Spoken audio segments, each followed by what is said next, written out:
Acá con Carlos y con Daniel decidimos hacer un pequeño cambio antes de seguir con la dirección. Vamos a barrer las otras tareas profesionales que como no las vamos a profundizar tanto, ¿no es cierto? Por lo menos las vamos a pasar rápidamente. Después volvemos al tema de dirección, que es lo que nos va a llevar por ahí más tiempo, y al tema del bueno, el libro de órdenes y servicios, bueno, las actas de obra y todo eso que está ligado a la tarea de dirección. Entonces vamos a pasar rapidito por todo esto. De todos modos, vale la pena que yo les recuerdo, ustedes igual, como son gente digamos, de la era de la informática, digamos, seguro que ya lo recorrieron, pero en la página del distrito, en la www.cadva9.org.ar, ¿no es cierto? Todo esto, digamos, está muy detallado. Ustedes van a la sección de visado de área técnica y van a encontrar todas las tablas, las tablas de honorario, las categorías de obra. Van a encontrar algunos modelos de contratos, de planilla anexa. Digamos, hay mucho material técnico. Y de todos modos, también, además de que obviamente siempre en la oficina de visado, que acá en la sede como funciona de 8 de la mañana a 8 de la noche, cosa que es importante que ustedes valoren y tengan en cuenta, porque en la mayoría de los distritos de la provincia de Buenos Aires se atiende hasta la 1 o 2 de la tarde como máximo, ¿no es cierto? Y bueno, y en algunos distritos atienden todos los días, pero en otros se atienden algunos días a la semana.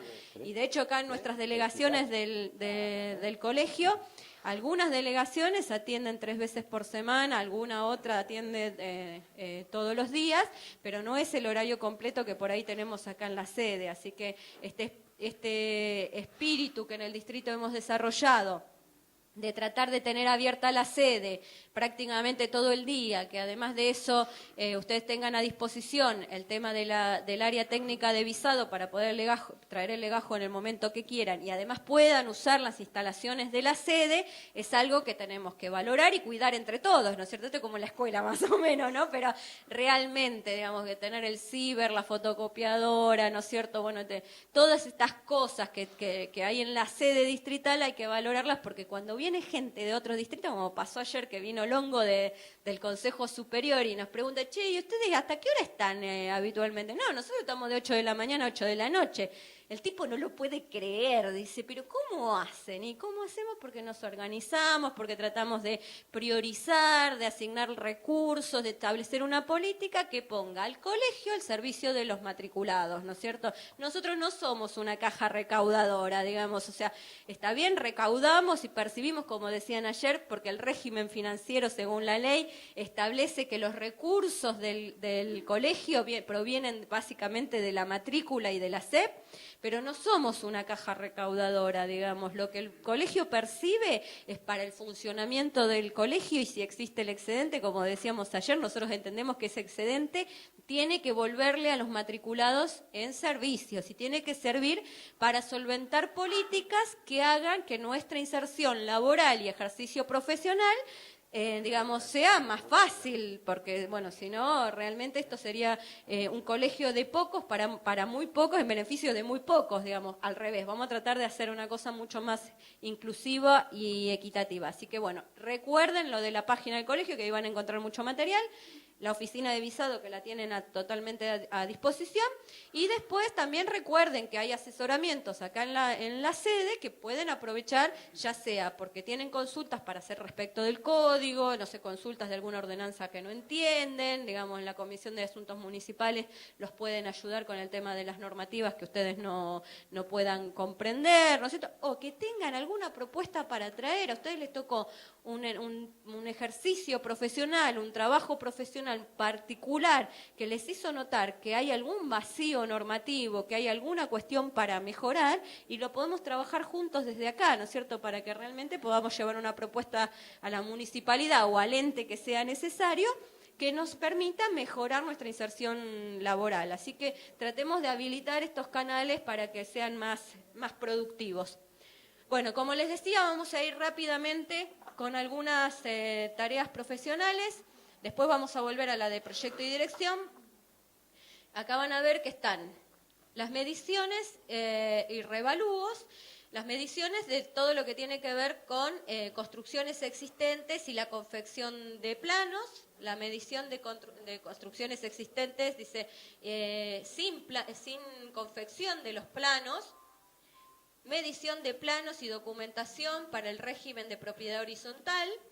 Medición sobre construcciones existentes, documentación para el régimen de propiedad horizontal. Cómputo métrico sobre planos y cómputo métrico de mediciones en obra. Bueno, ahí tienen todas las tablas y todo ese tipo de cuestiones. No sé, Carlos, si vos de esto querés hacer alguna referencia. Sí, de esto quiero hacer una aclaración, porque acá todas estas tablas las han incorporado ahora en este último cambio que hubo. Hay algunas que todavía, yo estuve en La Plata el miércoles pasado y hay algunas que todavía no tienen claro bien cómo se aplican. Yo diría que por ahora pongan más atención en las de medición y confección de planos, que es la que usamos normalmente, y la de informe técnico. Y después hay otra que han incorporado que es confección de documentación, que esa en una época nosotros la teníamos, después la sacaron y ahora la volvieron a incorporar, que esa sí puede llegar a ser interesante, porque es cuando tenés, por ejemplo, tenés que, no sé, un edificio que tiene final y se incorpora una parte muy pequeña. Entonces, si vos haces medición e informe técnico de los 5 metros cuadrados y te tenés que dibujar un plano inmenso. Entonces esa otra tabla cubre la confección de la documentación sin medición, o sea que la sacás de plano. Yo diría que por ahora no se compliquen más que con esas tres, porque la de propiedad horizontal no tienen bien claro a dónde va dirigida y aparte todavía no están cargadas en el sistema informático, ¿viste? O sea que están en estudio, digamos. Te hago una pregunta, sí. Carlos. ¿Esa de confección de documentación sirve para, por ejemplo, estimar los honorarios para la confección de un legajo de obra? Digamos, la gente que se encarga de armar legajos... Sí, es más para dibujo, digamos. O sea, que se dedica a dibujar, por ahí podría tener un referente como eso.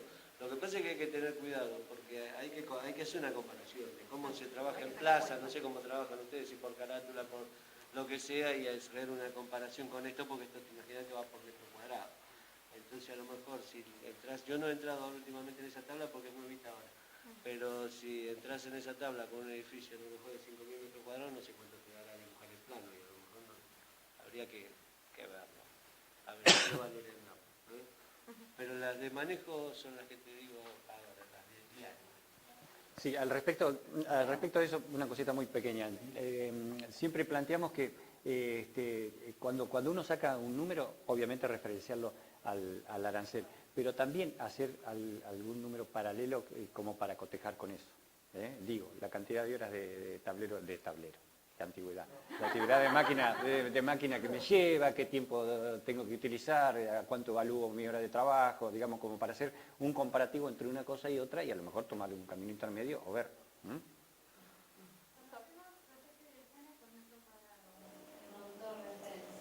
Cuando hacemos remodelación es por monto de obra.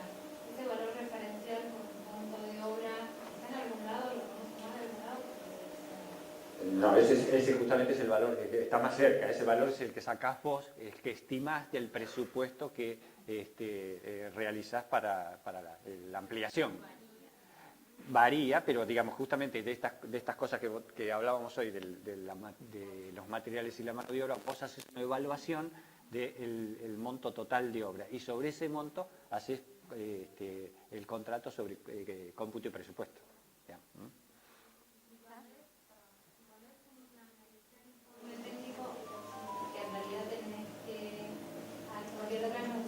Ahora que estamos con el tema de la moratoria de los planos de permiso y eso, una parte que está construida, se modificó, una parte que se amplió. Sí. La parte que se amplió fue remodelado y la parte que se remodeló fue cómputo de presupuesto. Pero esa no ya está construida, o sea, ya está hecho. ¿Cómo se toma ese valor? Bien, esa cuestión son cuando, digamos, intercalamos un par vos, Carlín.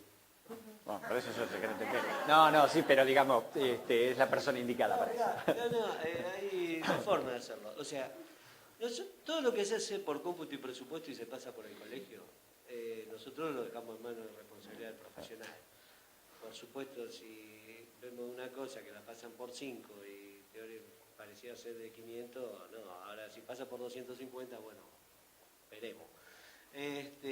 Lo que respecta a lo que me preguntás, de hacer un cómputo y presupuesto de una obra que ya está ejecutada, bien lo podés evaluar haciendo realmente un cómputo y presupuesto, o si no, otra forma que tenés de hacerlo es por la superficie, por la unidad arancelaria que estamos manejando de acuerdo al rubro ese, y aplicarlo en porcentaje, porque a lo mejor no se modifica, no es que la botearon todo y la hicieron de nuevo, sino que se modificó internamente. Entonces vos decís, bueno, tengo 100 metros cuadrados a 3.300 y estimo que hubo un 25% de remodelación interna.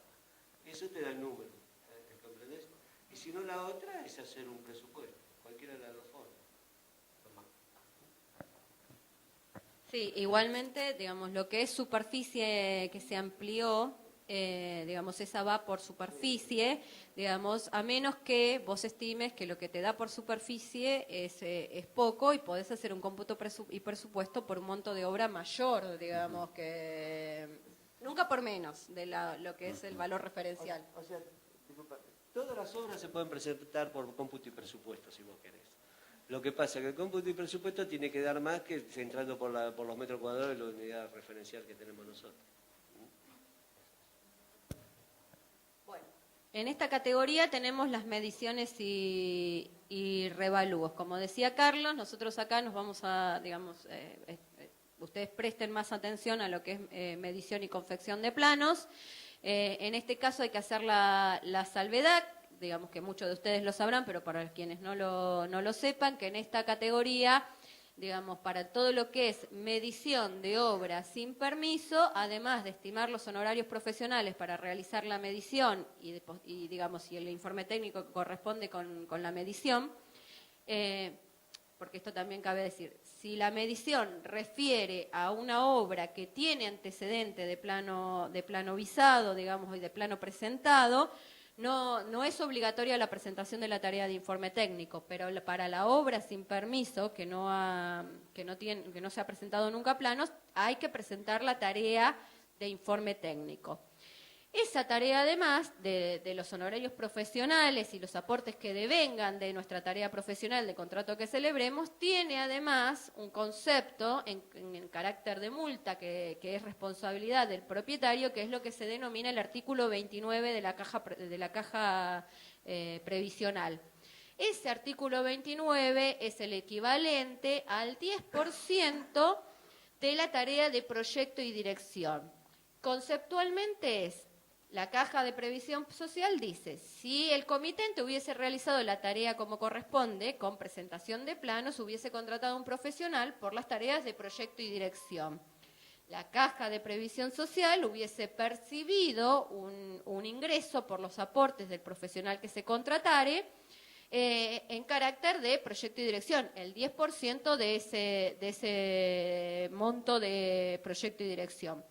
Eso, si bien siempre pareciera que estuviera atado y se carga en el sistema de autogestión, en el legajo del profesional, y lo podemos estimar y lo podemos usar para completar nuestro año de aportes, si es que no completamos con el resto de los aportes la cuota mínima anual obligatoria, ese concepto es un cargo del comitente, no de los profesionales, es un cargo del comitente.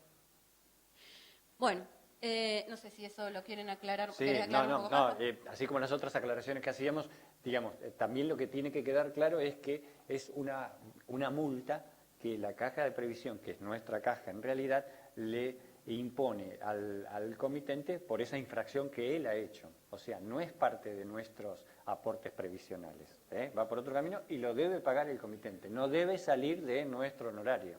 Por eso ese artículo, el otro sí. Digamos, el 10% normal de la tarea que desarrollamos, sí, pero la multa que la caja le impone al comitente por esa infracción, en lugar, digamos, por una construcción existente sin permiso, cuando debería haberla hecho por proyecto y dirección, entonces el monto del 10% correspondiente a la tarea de proyecto y dirección es lo que le cobra por los metros que va a incorporar como existente sin permiso. Vicky. Una pregunta El coeficiente, ¿cómo se tiene en cuenta cuando calculamos el artículo 29? A veces se toma el 70% o se pone 1. Siempre, los honorarios vos siempre los calculás en función del destino de la obra y la categoría de la obra, ¿no es cierto? Sí. Nosotros en la planilla, que no la pusimos en el PowerPoint, después se las voy a agregar, la planilla de valores referenciales y coeficientes que establece nuestro colegio profesional tiene digamos, tipos de obra en función del uso, del destino que van a tener, y en el caso de vivienda, nosotros tenemos detallado categorías del rubro vivienda, que es lo que hace de la distinción respecto de los honorarios, por ejemplo, con los técnicos. Esto es algo que nosotros tenemos en nuestro arancel, que los técnicos no tienen, y que además está en revisión a propuesta de nuestro distrito. En el Consejo Superior se llevó una propuesta para que en la misma caja de previsión social que establece los aranceles, los valores referenciales y los aranceles, se establezca este criterio de categorías de obra para tratar de equiparar los honorarios con otras profesiones, fundamentalmente con los técnicos que deprecian mucho la tarea profesional porque los pasan por coeficientes que son distintos a los nuestros, ¿no es cierto? Entonces, digamos, el monto de obra siempre se establece según el destino de la obra y la categoría de la obra. Ese mismo monto de obra lo vas a usar para estimar los honorarios de medición e informe técnico y para estimar proyecto y dirección a los efectos de calcular el artículo 29. Sí, yo le quiero hacer una aclaración. Son muchas cosas todas juntas, ¿no? Pero de toda esta tabla, que es donde están las categorías y donde salen los coeficientes, hay un punto que les quiero aclarar. Es la de vivienda unifamiliar hasta 80 metros cuadrados. La de vivienda unifamiliar hasta 80 metros cuadrados, el coeficiente 0,7 para proyecto y dirección. Y superando los 80 metros cuadrados es 1. Pero, ahora que está este tema de la amnistía y todo esto, para las mediciones se puede utilizar 0,7 para viviendas aunque supere los 80 metros cuadrados. Siempre y cuando caigamos en una vivienda que no vaya a ser de categoría suntuosa, digamos. Pero podemos hacer 150 metros, 180 metros a 0,7, pero para medición informe. Y con ese mismo criterio aplicaríamos el artículo 29 también sobre 0,7. Pero nada más que para mediciones informes. Para proyecto y dirección todavía estamos limitados a los 80 metros, que es lo que estamos tratando de sacar porque los técnicos tienen proyecto y dirección sobre los 80 metros, o sea, hasta 150, 200, lo que sea, con 0,7. ¿Cómo era? Tengo una proposición muy vieja para hacer algunas modificaciones con planos aprobados, pero ya en esa época ya superaba por identidad, por ejemplo. Pero tiene los planos aprobados, desde 50 y pico, y ahora quieren modificar. ¿Cómo es? ¿Le ponen alguna multa? ¿Tiene plano aprobado? Tiene plano aprobado, ya supera fondo y densidad. Yo tengo que trabajar sobre esa misma superficie. ¿Cómo en cuenta? Si no hay, digamos, demolición, cambio de superficie, todo eso. Unas modificaciones internas, por ejemplo, un departamento del 410 que se transforma en 2 de 2, por ejemplo. No, pasás proyecto y dirección por remodelaciones internas. Si no hay multa en este caso, por no sucede. No, ni siquiera tendrías que liquidar medición ni nada porque tiene plano aprobado, el antecedente está aprobado. Directamente proyecto y dirección Sobre las modificaciones internas. Si el profesional anterior falleció, por ejemplo, se hace desligamiento. Si no tiene final de obra, vos pedís en el colegio profesional de donde está a donde pertenezca ese profesional la constancia de si está o no en actividad laboral. Te van a decir no pertenece más al padrón, digamos, falleció o lo que fuere y y listo. ¿Podemos hacer una aclaración? Sí, Ya que dale. porque esto va a ser ahora del tema de la amnistía. Miren, yo les quiero explicar esto. Si la obra anterior tiene final y no se modificó y hubo una ampliación sin permiso, se hace medición informe sobre lo sin permiso y de lo anterior no se hace nada.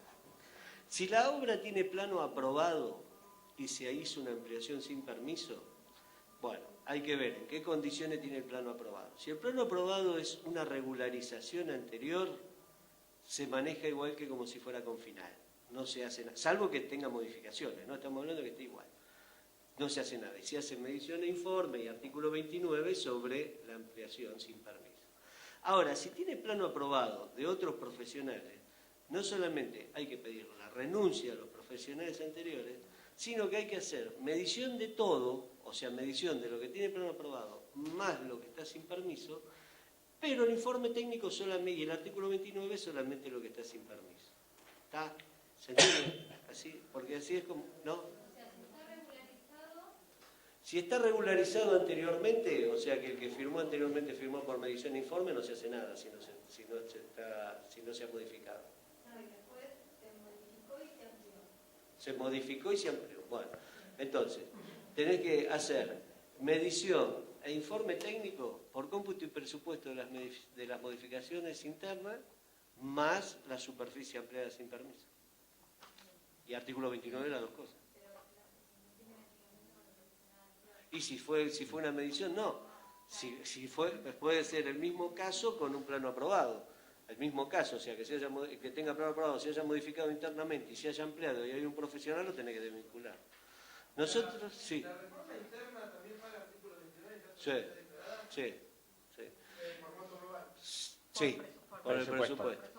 Y después, con respecto a las desvinculaciones, les aclaro que si son arquitectos y están en actividad o figuran dentro del padrón, siempre hay que pedir la desvinculación. Hay distintos, no lo vamos a profundizar ahora, hay distintos métodos de hacer la desvinculación. Ahora, si son técnicos y pasaron más de 10 años o cambió el propietario, no hay que pedir la desvinculación. Nosotros no la pedimos. Pero si son arquitectos, sí. La otra pregunta era con respecto a los técnicos.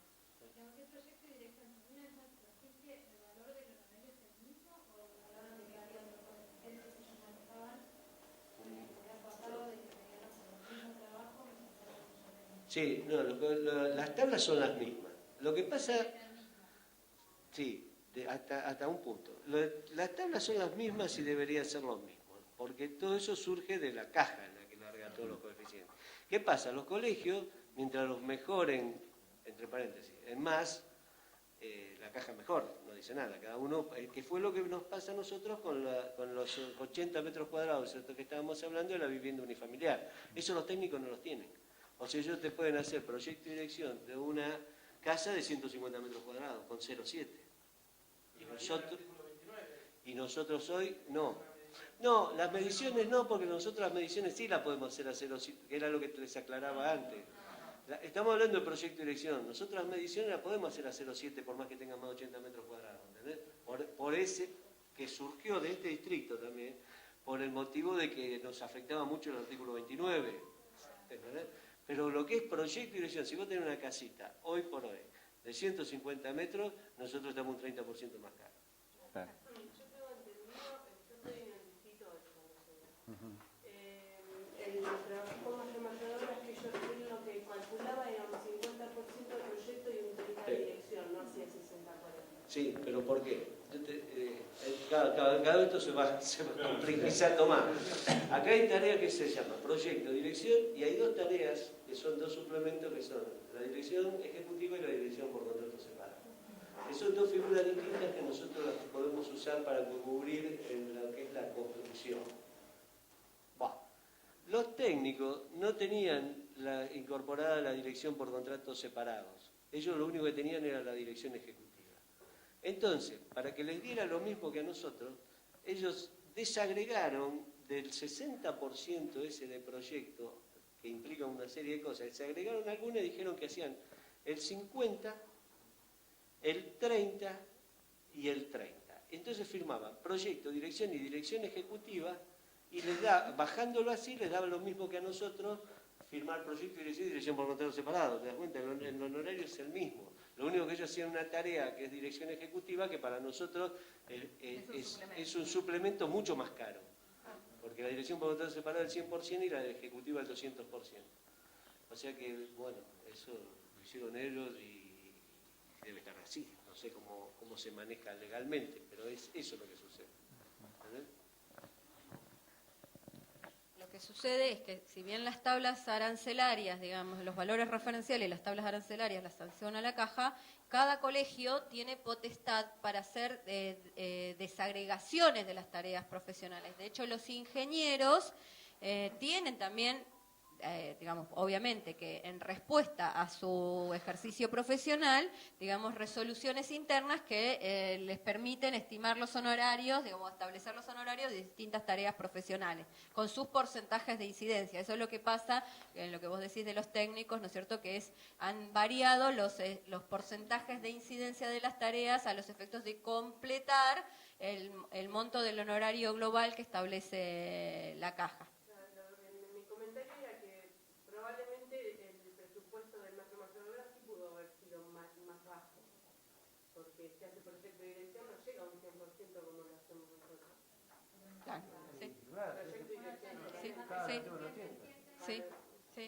Es que en realidad, bueno, por eso la propuesta que llevamos este año, porque en realidad venimos trabajando hace mucho tiempo en esto, ¿no es cierto? Bueno, nosotros en el Consejo Superior habíamos propuesto en algún momento levantar ese 80%, ese 80 metros cuadrados y llevarlo a 120, porque bueno, entendíamos que, por ejemplo, muchos de las créditos que estaban saliendo en algún momento de los bancos establecían ese tope de financiamiento bancario, entonces decíamos, bueno, si nosotros lo elevamos a 120 metros cuadrados, estamos cubriendo, ¿no es cierto?, con el 80%, con el 0,8, digamos, del valor referencial, ese tipo de obras. Bueno, en aquel momento cuando llevamos esa propuesta, que creo que fue hace 2 o 3 años, nos sacaron vendiendo almanaques, como se habrán dado cuenta que suele suceder, y ahora volvimos a instalar con otra estrategia. Dijimos, bueno, no cambiemos nosotros, simplemente, digamos, elevemos el honorario de otras profesiones, digamos. O sea, si la discusión está en no bajar los honorarios de los arquitectos, cosa que suena razonable, más allá de que después en la calle uno ve que hay que tratar de buscar estrategias para poder competir en el buen sentido,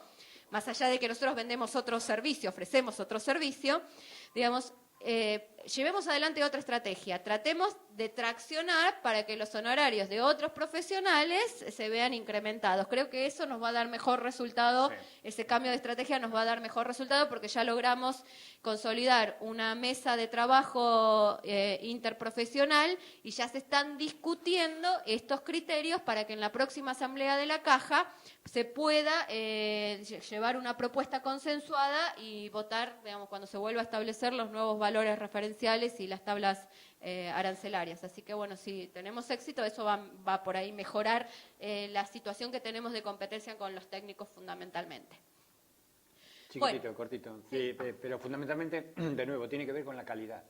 Todo eso tiene que ver con la calidad y es a donde debemos apuntar, porque esto del 80% se transforma en el plano aprobado. Y es la otra cosa que debemos desmistificar si creemos que somos mejores, que podemos tener un producto mejor desde la arquitectura, que obviamente así lo creemos. Y no es por menospreciar ni rebajar a nadie ni a ninguna otra profesión. Pero son niveles de conocimiento. ¿Hay maestro mayor de obra acá? ¿Sí? Ninguno. Alguno debe tener. Bueno, yo soy, por ejemplo. Entonces, vos sabés lo que es haber pasado por la escuela técnica y por la facultad. Obviamente, lo que recibís en la facultad tiene un nivel más elevado en cuanto a la tarea específica de proyecto y dirección, por lo cual las tareas son distintas y sobre esa cuestión es sobre la que debemos trabajar más, que no es el plano aprobado ni los dibujitos y ese tipo de cosas de lo que estamos hablando, lo que da la calidad final de la obra. Y entonces, la idea es el proyecto a futuro. Cuando vos empezás a ver cosas por la calle, ya sé que eso cuesta mucho, que es idealizar, pero qué linda obra, este es de arquitecto, digamos, cuando la gente empieza a verificar ese tipo de cosas y además nosotros desmistificamos que los números no son tanto más bajos o tanto más altos, entonces la competencia empieza a ser por esto que es más lindo, mirá qué bien eso, qué bien, claro. Carlos, ¿querés contar lo de la tarea mínima asociado a esto, para que quede claro? ¿Que de mediciones? De medición, sí. Bueno, acá en la tabla figuran 2 valores, uno es 1250 y el otro 2090. No veo. Bueno, esos 2 valores que aparecen en estas tablas son 2 valores mínimos que tenemos en las mediciones. Cuando ustedes hacen medición de informe técnico, sea del metraje que sea, si es para viviendas menores de 70 metros, el mínimo es 1250. O sea, de lo que dé, hay que tomar ese valor como mínimo. Y si son mayores de 70 metros, industrias, comercio, lo que sea, el mínimo es 2090. O sea, esto surge porque hay veces que se hacen mediciones de muy pocos metros. Entonces, están esos dos valores básicos que son mínimos. Eso es lo único.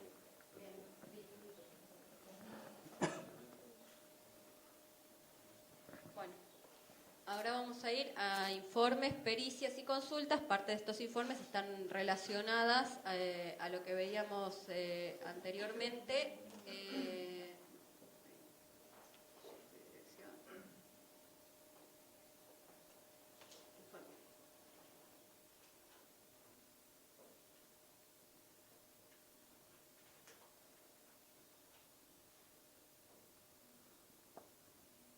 No quiero informarte. No quiere informar. Ahí está. Parte de esto tiene que ver con lo que hablábamos recién de las mediciones. Está también el tema del informe técnico. El informe técnico no siempre es para la tarea de medición. Muchas veces nos pueden encomendar informe técnico asociado a otras tareas. Por ejemplo, en el caso de nuestro distrito, que es Mar del Plata, que solemos tener mucho trabajo por informe técnico de mantenimiento de fachadas.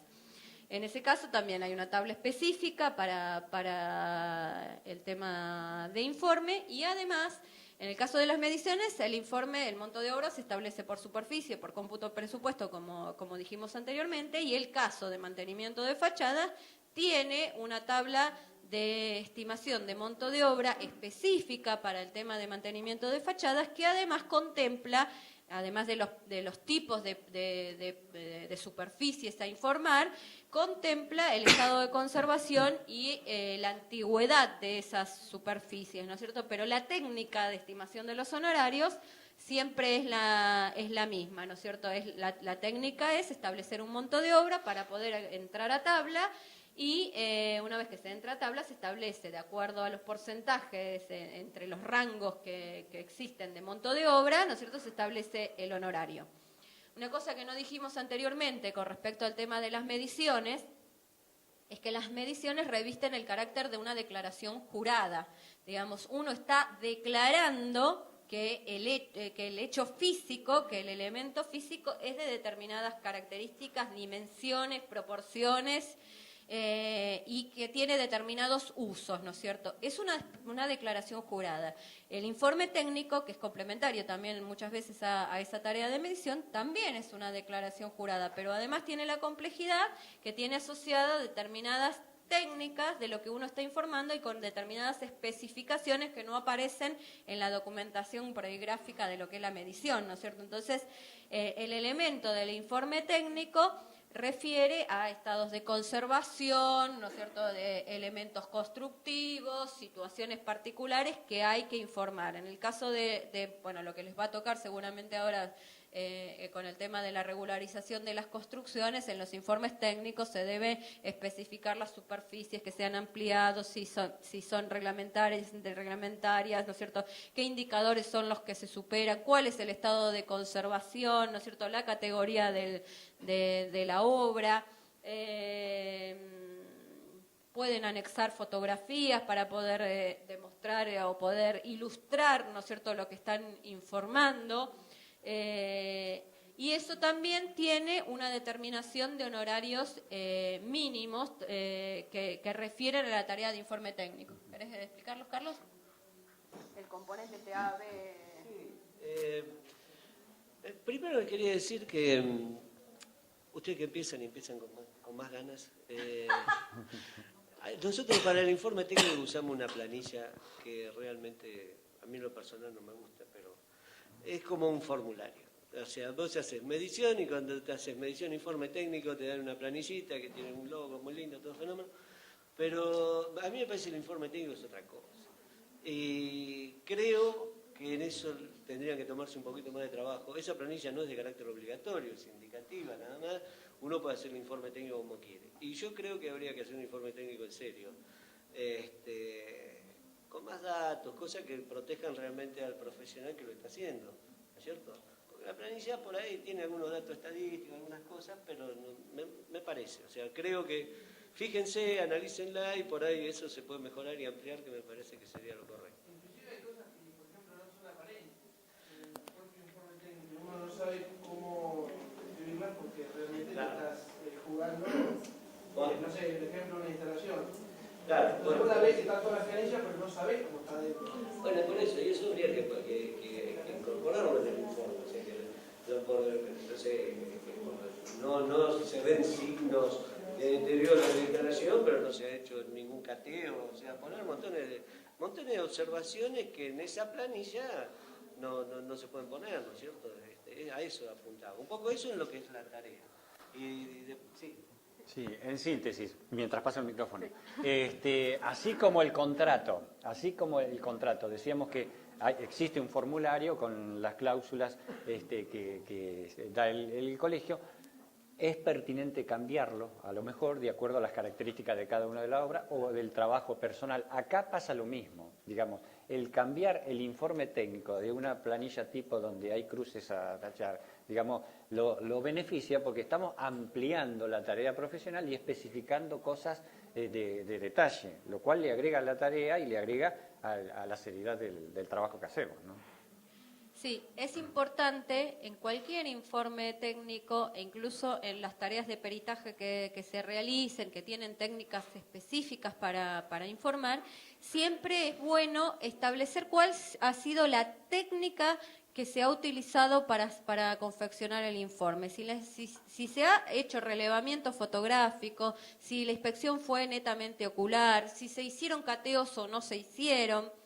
Un resguardo importante es dejar en claro por ahí en el informe, ya sea en la planilla que dice Carlos, que por ahí es demasiado escueta, o en un informe que confeccionemos nosotros mismos, dejar en claro que las construcciones han sido realizadas por cuenta y orden del comitente y no bajo la intervención profesional, que como profesionales no nos hacemos cargo de, digamos, del